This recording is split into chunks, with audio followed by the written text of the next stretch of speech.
Hello vlog, welcome back to my channel. So another video naman tayo guys. Meron naman tayong in-order na order na ating blended drink, no? So Oreo Prop. So fast moving talaga to guys ng ating drinks na to, no?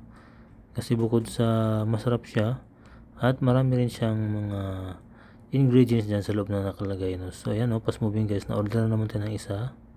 So ayan, gagawa naman tayo ng isang blended drink na Oreo Prop. Ayan.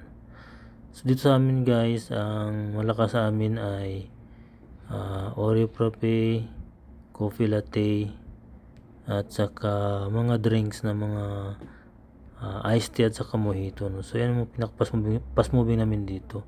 So yan guys, tapos na tayo magawa ng another na Oreo Frappe. So ayan, thank you for watching.